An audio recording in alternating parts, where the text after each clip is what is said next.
সমস্ত বাঙালির একটা বিরাট অংশকে ধর্মের নামে আর রোহিঙ্গা বাংলাদেশি অনুপ্রবেশকারীর নামে উস্কে দিয়ে এসআইআর এবং এনআরসির পক্ষে এনেছে, তাদের হিসেব কিন্তু এই পশ্চিমবাংলার মানুষ করবে, আমি বলে দিচ্ছি।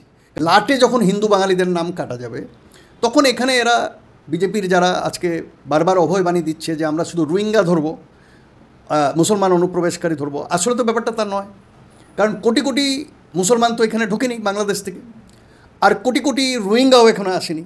ভারতীয় জনতা পার্টি আরএসএস এরা আসাম থেকে ট্রেনিং নিয়েছে কিভাবে বঙ্গাল খেদা করা যায় এবং কিভাবে দেশ জুড়ে বাঙালিদের উপরে একটা অন্যায় অত্যাচার নামিয়ে আসা যায়। এই শান্তনু ঠাকুর সে দিল্লির দালালি করতে গিয়ে নিজের সমাজের ধ্বংস ডেকে আনছে হতে পারে।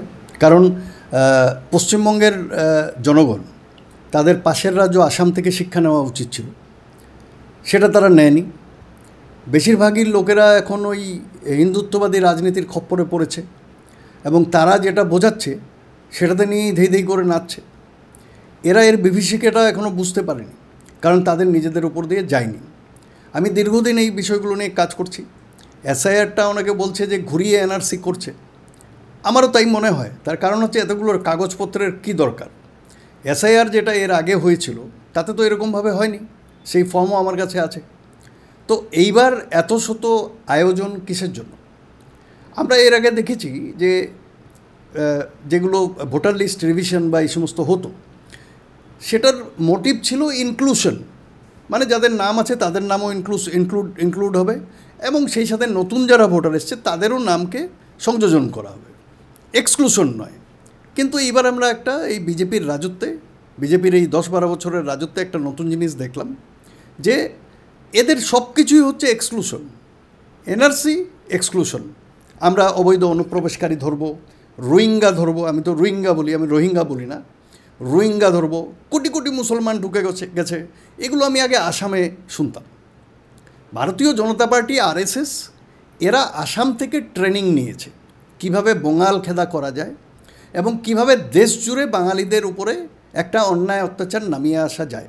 এখানে একটা প্রশ্ন আসছে, আমি একটু ইন্টারাপ্ট করছি, যে 12টি কেন্দ্রশাসিত অঞ্চলের কথা, রাজ্যের কথা বলা হয়েছে, সেখানে তো আসামের নাম উল্লেখ করা হয়নি। আমরা দেখেছি আসামের সামনে নির্বাচন, তাহলে একমাত্র বিজেপি শাসিত রাজ্য বলে কি আসাম এনআরসি বা এই এসআইআর তথাকথিত এই পদ্ধতি থেকে বাদ গেল?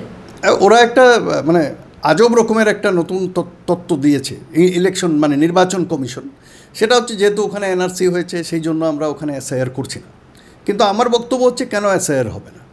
এসআইআর যখন যেখানেই নির্বাচন হচ্ছে সেখানেই হচ্ছে, তাহলে কি আসামের ভোটার লিস্ট কি নির্ভুল সেটা কি ওরা বোঝাতে চাইছে? কারণ আসামেও তো নেক্সট ইয়ার নির্বাচন, তাহলে ওখানে কেন এসআইআর হবে না?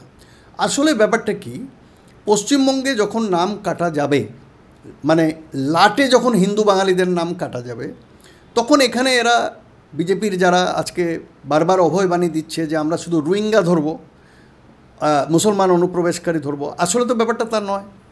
কারণ কোটি কোটি মুসলমান তো এখানে ঢোকেনি বাংলাদেশ থেকে, আর কোটি কোটি রোহিঙ্গাও এখানে আসেনি। রোহিঙ্গার সাকুল্যে সমস্ত বিশ্বব্যাপী যদি জনসংখ্যা আমরা দেখি, সেটাই 15-20 লাখ টোটাল। 15 থেকে 20 লক্ষ পপুলেশন হচ্ছে রোহিঙ্গার। সেখানে কোটি কোটি রোহিঙ্গা কোথার থেকে পশ্চিমবঙ্গে ঢুকে গেল, সেটা তো হতে পারে না। সুতরাং আমাদের হিন্দু বাঙালিদের বুঝতে হবে যে এটা আসলে ভারতীয় জনতা পার্টি আরএসএসের একটা অনেক পুরনো একটা গেম প্ল্যান, যার মধ্যে দিয়ে পশ্চিমবঙ্গ এবং ভারতবর্ষে থাকা হিন্দু বাঙালিদের কোমর ভেঙে দেওয়ার একটা প্রস্তুতি তারা অনেক আগের থেকে নিচ্ছিল এবং সেটাকে এটা 16 কলা পূর্ণ করবে এই এসআইআরের মাধ্যমে। আপনি দেখবেন কিছু তেওয়ারি ফেওয়ারি নামক কিছু আছে এখানে, কিছু বিজেপির কিছু ওই নাটকবাজ, মানে এদের নেতা ফেতা আমি ধরি না, নাটকবাজ বহিরাগত এরা, বেসিক্যালি বাইরের থেকে এসে কোনো কালে এখানে বসে পড়েছে। এখন তারা নিজেদের বাঙালির থেকে বেশি বাঙালি নিজেদের বোঝাতে চায়, আসলে তা নয়। এরা চূড়ান্ত বাঙালি বিদ্বেষী এবং শুধু তাই নয়, এরা বাঙালিদের ধ্বংসের যে কারিগর সেটা এদের কাজকর্ম দেখলে রোজ বোঝা যায়।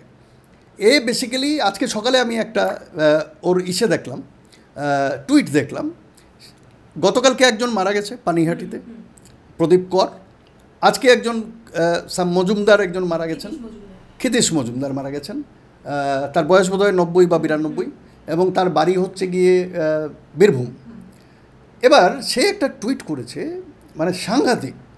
সে সেখানে বলছে এই যে লোকটা মারা গেছে, সে পরিবার বলছে এনআরসি এবং এসআইআর ভয়ে, কারণ 2002-এ নাম নেই এবং এটা অবশ্যই ভয়ের সবার, 2002-এ যদি নাম না থাকে। আমি বলবো সেটা কেন।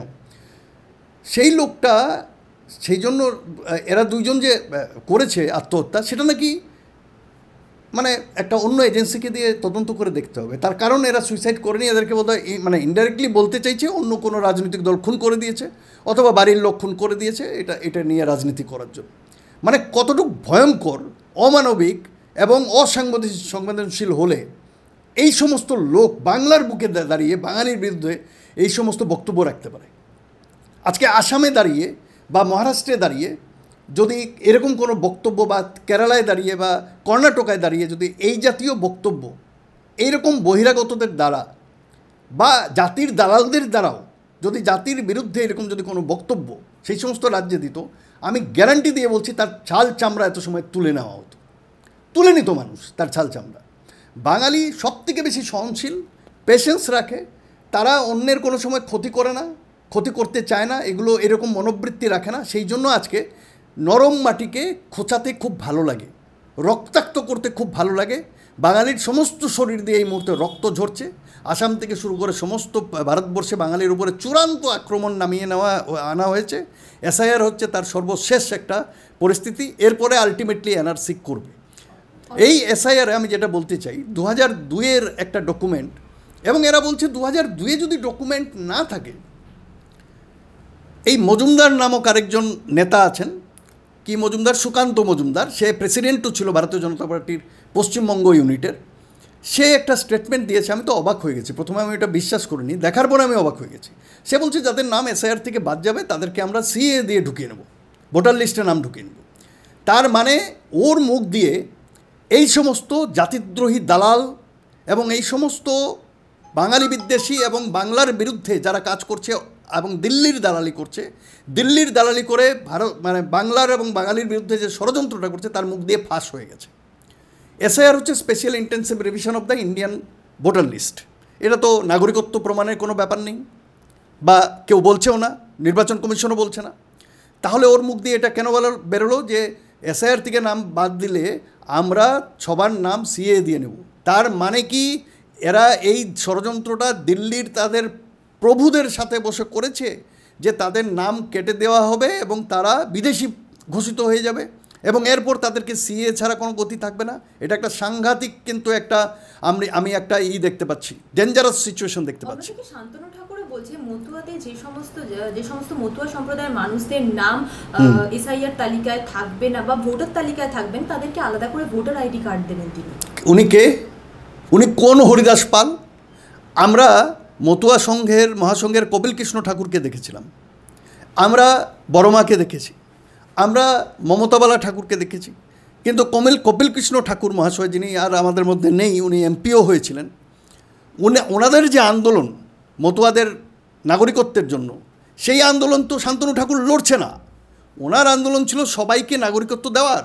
বড়মার সারা জীবনের যে আন্দোলন ছিল সেটা ছিল প্রত্যেকটি মতুয়া, এবং শুধু মতুয়া নয়, মতুয়া নমশূদ্র থেকে শুরু করে বাঙালি যারাই দেশভাগের বলি হয়ে এসছে, যাতে তারা নাগরিকত্ব এই দেশে পায়, নিঃশর্ত নাগরিকত্ব। আর আজকে আমাদের এই শান্তনু ঠাকুর, সে দিল্লির দালালি করতে গিয়ে নিজের সমাজের ধ্বংস ডেকে আনছে। এসআইআর শেষ হওয়ার পরে তাকে এর জবাব দিতে হবে। সে কেউ নয়, সে একজন এমপি, সাধারণ এমপি, সাধারণ নাগরিক। তার কোনো এক্সট্রা জুডিশিয়াল পাওয়ার নেই যে একজনের নাম বাদ গেলে সে ভোটার তালিকায় ভোট তুলে তার নাম তুলে দিবে বা ভোটার লিস্টে নাম তুলে দিবে বা ভোটার কার্ড দিয়ে দিবে, সেরকম কোনো পাওয়ার কোনো এমপির নেই। এটা আইন অনুযায়ী হবে। আর 2002-এর যে একটা কাট অফ ইয়ার দেওয়া হয়েছে যে 2002-এর ভোটার লিস্টে নাম থাকতে হবে, আমি এটাও বুঝে পেলাম না। এটাতে সবথেকে বেশি যাদের প্রতিবাদ করা উচিত ছিল পশ্চিমবঙ্গ থেকে, সেটা হচ্ছে যতজন এমপি এমএলএ আছে বিজেপির, কারণ তারা রুলিং পার্টি সেন্ট্রালে। আর ভোটার লিস্টের পুরো যে এই এসআইআর হচ্ছে সেটা কেন্দ্রীয় সরকার করছে। সুতরাং তাদের গর্জে ওঠা উচিত ছিল তাদের জাতির জন্য, বাঙালি জাতির জন্য, বাংলার জন্য তাদের গর্জে ওঠা উচিত ছিল। তারা গর্জে ওঠেনি। কেন গর্জে ওঠা উচিত ছিল? শুধু 2002 কেন? আমার এটা প্রশ্ন, আমি শুরু থেকে বলছি।